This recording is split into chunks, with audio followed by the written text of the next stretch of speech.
नमस्कार दोस्तों, मैं आपका साथी doctor Shreyansh Kumar Jain yoga care doctor Shreyansh के यूट्यूब चैनल से आपसे मुखातिब हूँ। आपके लिए नित्य नई वीडियो लेके मैं आता हूँ। आपको अच्छा लगे तो लाइक करिए और किसी और को, शुभचिंतक होंगे आपके जिनका भला आप चाहते हैं, उनके साथ शेयर करिए। और अगर चाहते हैं कि मेरी नई से नई वीडियोस आपको मुतवातिर मिलती रहे तो उसके लिए चैनल को सब्सक्राइब भी करिए। आज मैं एक बहुत इम्पोर्टेंट विषय लेकर आपके सामने आया हूँ, वो है प्राणायाम। प्राणायाम के विषय में हर एक ने सुना है। आज मैं कुछ शुरू में प्राणायाम बताऊंगा क्या होता है, फिर मैं कुछ प्राणायाम के प्रयोग आपको करके बताऊंगा और अंत में उसके लाभ की चर्चा करूंगा। प्राणायाम का अर्थात श्वास आयाम, अर्थात दो श्वासों में दूरी बढ़ाना। श्वास और निश्वास की गति को नियंत्रण कर रोकने व निकालने की क्रिया को प्राणायाम कहा जाता है। श्वास की गति को धीमी व गहरी खींचकर रोकना और बाहर निकालना भी प्राणायाम के क्रम में आता है। प्राण का मतलब है जीवनी शक्ति, महत्वपूर्ण ऊर्जा है। ये शक्ति सभी चीज़ों में मौजूद है, चाहे वो जीवित हैं या निर्जीव। प्राणायाम श्वास के माध्यम से ये शक्ति, ऊर्जा शरीर की सभी नाड़ियों में पहुंचाती है। प्राणायाम दो शब्दों से मिलकर बना है, प्राण और आयाम। इस जीवनी शक्ति, ऊर्जा, प्राण को विस्तार देना। प्राणायाम का अनेकों उल्लेख हैं। कहते हैं 90 प्रकार के कुल प्राणायाम होते हैं। यदा कदा सुनने में आता है कि मन में जिज्ञासा भी हमारे उठती है कि कौन कौन से प्राणायाम करने चाहिए, इसका क्रम क्या होना चाहिए, कितने समय तक करना चाहिए। एक वीडियो में समेट पाना बहुत कठिन है, फिर भी मैं कुछ अपनी बुद्धि के अनुसार प्रयास करूंगा। अंत में प्राणायाम के लाभ की चर्चा करूंगा। तो मैं प्राणायाम का क्रम आपको बताता हूं। जो प्राणायाम का क्रम है, इसकी चर्चा अल्प रूप में करूंगा। पहली बात तो प्राणायाम जो है, सबसे उत्तम आसन है पद्मासन, जो ये लगा हुआ है। पद्मासन नहीं लग सकता, आप चौकड़ी मार के बैठ सकते हैं, सुखासन में बैठ सकते हैं। जिनसे नीचे नहीं बैठा जाता वो चेयर में बैठ के भी प्राणायाम कर सकते हैं। तो पहला प्राणायाम है, प्राण का आधार है प्राणायाम का, वो है लंबे गहरे श्वास। तो पहले मैं उसका प्रदर्शन आपको दिखाऊंगा। जब आप श्वास भरते हैं तो आपका पेट फूलना चाहिए। देखिए कैसे। और श्वास को बाहर निकालते हैं तो ये सिक्यूज होना चाहिए अंदर की तरफ।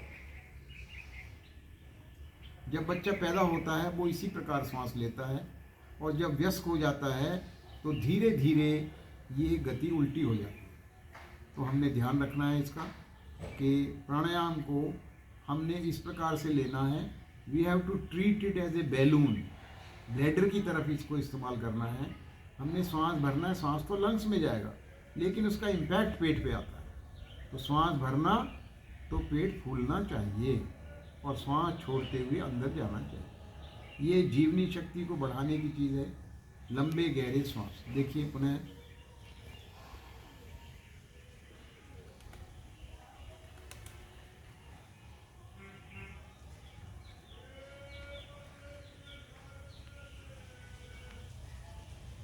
जब आपको याद आए, जब आपको मौका मिले, लंबे गहरे श्वास का प्रयास करना चाहिए। इससे आपकी थकान कितनी भी होगी 2 मिनट में काफूर हो जाएगी और आप कंसंट्रेटेड होंगे, इससे एकाग्रचित होंगे। दूसरा प्राणायाम है चंद्रानुलोम प्राणायाम। तो उसमें क्या है, ये प्राणायाम मुद्रा है इस प्रकार से। पहली 2 उंगलियों को मोड़ना, अंगूठे और इन 2 उंगलियों के साथ, अंगूठे से दाईं नासिका और उंगली से बाईं नासिका। तो ये चंद्रानुलोम प्राणायाम है। हमने दाईं नासिका को बंद करना, क्लोज योर राइट नॉस्ट्रिल, और बाईं ओर से श्वास को भरना और छोड़ना. Inhale from the left and exhale also from the left.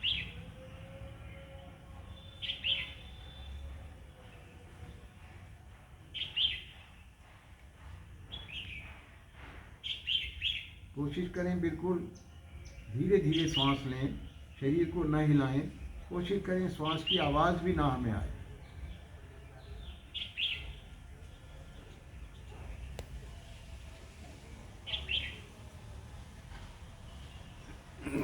ये चंद्रानुलोम प्राणायाम है.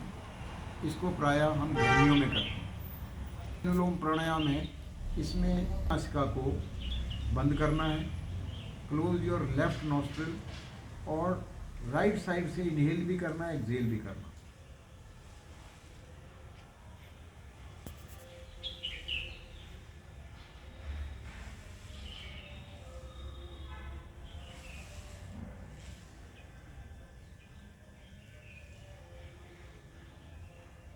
इसको करने में आपने समय लगाना. शुरू में 4 की गिनती में, 5 की गिनती में कर सकते हैं. फिर धीरे धीरे गिनती को बढ़ाते जाना, मन में गिनना आपने. उसके बाद में तीसरा प्राणायाम है चंद्रभेदी प्राणायाम. चंद्रभेदी प्राणायाम कैसे है? उसमें लेफ्ट से इनहेल करना और राइट से एक्सहेल करना. बाईं ओर से श्वास को भरना और दाईं ओर से निकालना. फिर बाईं ओर से भरना, दाईं ओर से निकालना. हर बार आपने बाईं ओर से श्वास को भरना है और दाईं ओर से निकालना. ये भी गर्मियों में किए जाना वाला प्राणायाम है. गर्मी के प्रकोप को कम करता. फिर अगला प्राणायाम है सूर्य भेदी प्राणायाम. इसमें ना और लेफ्ट से छोड़ना. Inhale from the right, exhale from the left. देखिए,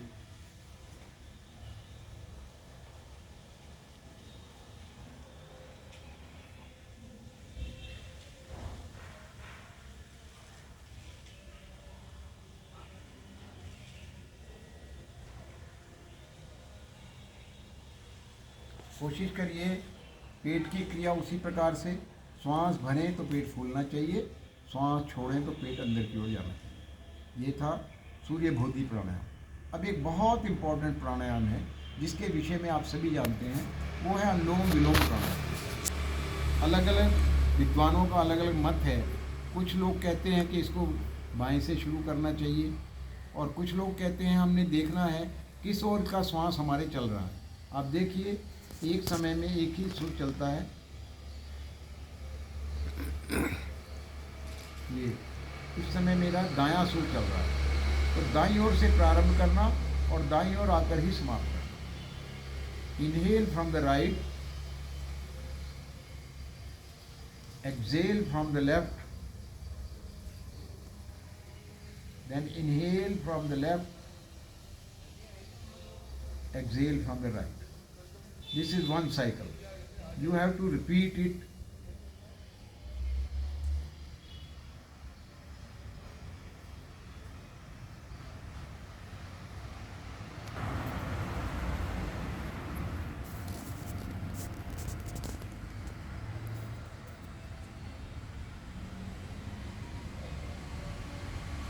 धीरे धीरे इसकी आवृत्तियों को बढ़ाना.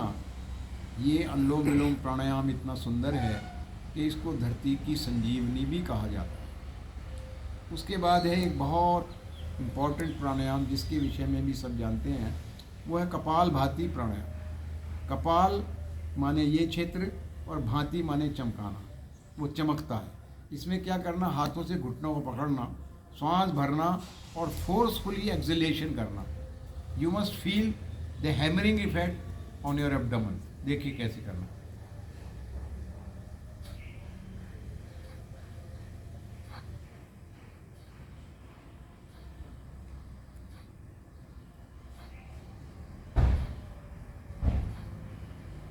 इस प्राणायाम में केवल हमने श्वास को फोर्सफुली बाहर फेंकना, श्वास को लेना नहीं है.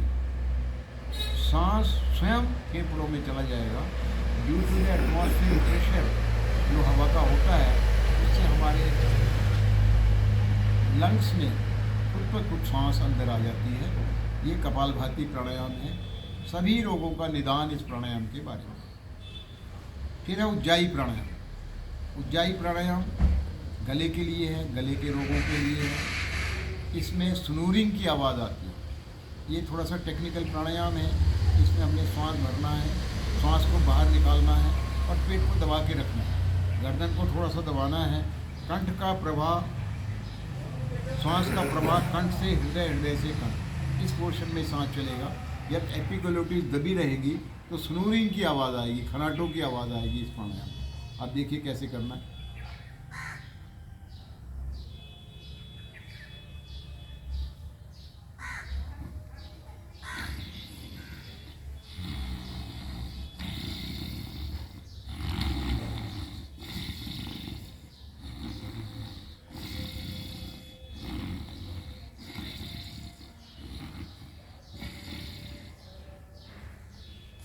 ये उज्जाई प्राणायाम है। किसी वक्त बंद के बारे में बात करूँगा। अगर आप इसमें मूल बंद लगा के रखें तो बड़ा अच्छा है, क्योंकि जलंधर बंद इसमें लगा रहता है, गर्दन नीचे आती है। उड्डयन बंद भी लगा रहता है, पेट दबा हुआ रहता है। तो ये उज्जाई प्राणायाम। फिर है भस्त्रिका प्राणायाम। भस्त्रिका प्राणायाम में आपने फोर्सफुली श्वास को लेना और फोर्सफुली ही छोड़ना। इसको अल्टरनेट से भी कर सकते हैं और दोनों नासिकाओं से भी कर सकते हैं। देखिए कैसे।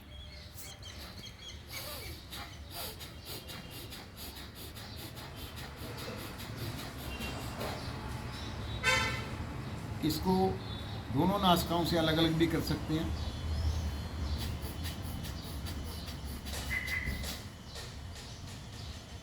अब दाईं नासिका से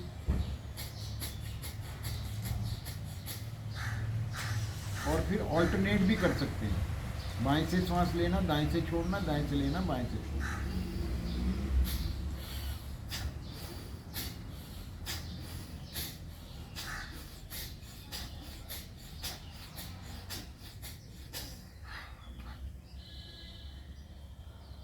ये भस्त्रिका प्राणायाम। गर्मियों में किए जाने प्राणायामों में शीतली प्राणायाम। इसमें जिह्वा को बाहर निकालना, जिह्वा की नाली बनाना और जिह्वा की नाली से चित्कार की आवाज़ करते हुए श्वास भरना, थोड़ा सा रोकना और नासिका द्वारा श्वास बाहर। देखिए कैसे।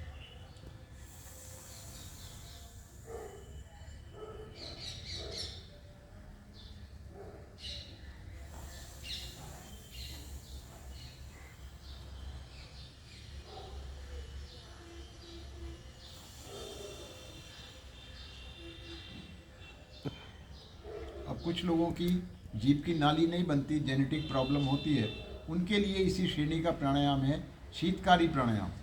इसमें से जिह्वा को बाहर निकाला था, उसमें मुंह को बंद रखना है और होंठों के कोर से श्वास को खींचना और इसी प्रकार बाहर निकालना।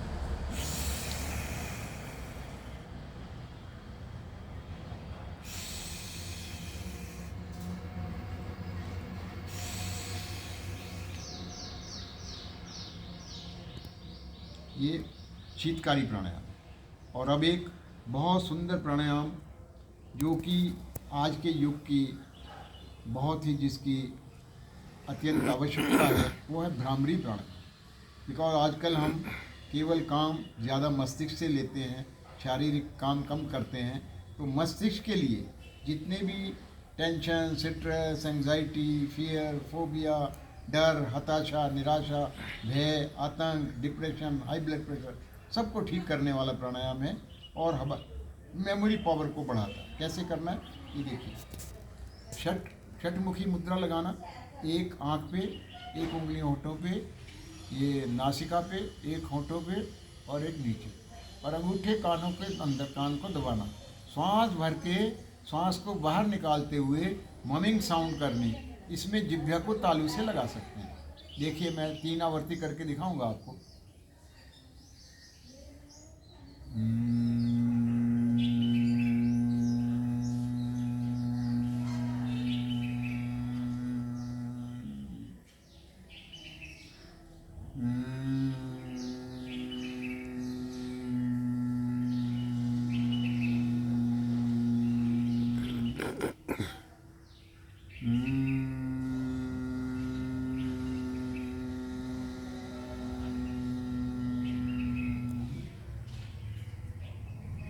ये भ्रामरी प्राणायाम था। इसके बाद में आप आंखें बंद करके विजुअलाइज करें कि ये आवाज़ कहाँ से आई। तो आप देखेंगे बिटवीन योर आईब्रोज, जो कि पिट्यूटरी सेंटर, पिट्यूटरी और पीनियल ग्लैंड का सेंटर है, इसको आज्ञा चक्र कहते हैं, वहाँ से ये आवाज़ आती है। तो ये भ्रामरी प्राणायाम। अब मोटे अलग अलग मैंने प्राणायाम के सभी प्रयोग आपको 2-2, 3-3 बार करके बताए। आप इसको ज़्यादा भी कर सकते हैं। पहली दिन 3 से करें, फिर धीरे धीरे बढ़ा के 10 आवर्तियों तक भी आप जा सकते हैं। प्रत्येक प्राणायाम को अनुलोम विलोम और भस्त्रिका अधिक आवर्ती इसकी कर सकते हैं। अब प्राणायाम के मोटे रूप में लाभ बता देता हूँ और फिर बाद में अलग अलग दूसरी वीडियो बनाएंगे, उस वक्त आपको प्राणायाम बताएं। इसके लाभ हैं, इसके अभ्यास से तनाव, अस्थमा, हकलाने संबंधी रोग, हकलाते हैं, स्टैमरिंग होती है, उससे मुक्ति मिलती है। मन स्थिर होता है, कंसंट्रेशन, एकाग्रता में वृद्धि होती है, दृढ़ इच्छा शक्ति प्राप्त होती है हमें, हमारी आयु दीर्घ होती है, प्राण शक्ति में वृद्धि होती है, नाड़ियों में ब्लॉकेज जो होती है वो खुलती है, मन को स्पष्टता और शरीर स्वस्थ होता है। शरीर, मन और आत्मा में प्राणायाम करने से तालमेल बनता है। अब जब हम प्राणायाम करते हैं, प्रायः लोगों को प्रश्न आते हैं, अनेकों इससे संबंधित प्रश्न हैं। प्राणायाम का सही समय क्या है, प्राणायाम कहाँ करें, सही स्थान कौन सा है, प्राणायाम करने में आसन कौन सा लगे। आसन के बारे में मैंने आपको बताया, किसी भी ध्यानस्थ आसन में बैठ सकते हैं। सबसे उत्तम तो पद्मासन है, नहीं तो आलती पालती लगा के बैठ सकते हैं, चेयर में भी बैठ सकते हैं। प्राणायाम करते समय आंखें खुली हों या बंद हों, प्राणायाम करते समय मानसिकता क्या रहनी चाहिए, प्राणायाम की अवधि क्या होनी चाहिए, क्या प्राणायाम हम रोज़ करें, स्वर ज्ञान क्या है, तत्व और प्राण क्या है, मन और प्राण क्या है, नाड़ियाँ और उनकी शुद्धियाँ कैसे कर सकते हैं, वायु और प्राण क्या है, प्राण और कोश क्या है, प्राण के भेद क्या हैं, किस प्राणायाम से क्या लाभ है, प्राण, वीर्य, वृत्ति और मन क्या है, प्राणायाम का शरीर के संस्थान पर कैसे प्रभाव पड़ता है, भोजन और प्राण का क्या संबंध है, कुंभक और बंद क्या है, मुद्राएं कौन कौन सी हैं, प्राणायाम करने के समय कौन सी मुद्रा लगानी चाहिए। ऐसे अनेकों प्रश्न हमारे मन में उठते हैं। आपसे मेरा अनुरोध है कि जो भी आप इसमें से प्रश्न का उत्तर चाहते हैं, मुझे मैसेज करके भेजिए, ताकि मैं उसी प्रश्न को स्पष्ट करने के लिए, अपनी बुद्धि के अनुसार उत्तर देने के लिए वही वीडियो बना के आपसे मैं प्रस्तुत करूँगा। थोड़ा सा ये वीडियो लंबी हो गई, लेकिन अभी प्राणायाम का विषय इतना लंबा है कि घंटों बोलते रहे फिर भी समाप्त नहीं होगा। आज केवल इतना ही। आपका बहुत बहुत धन्यवाद।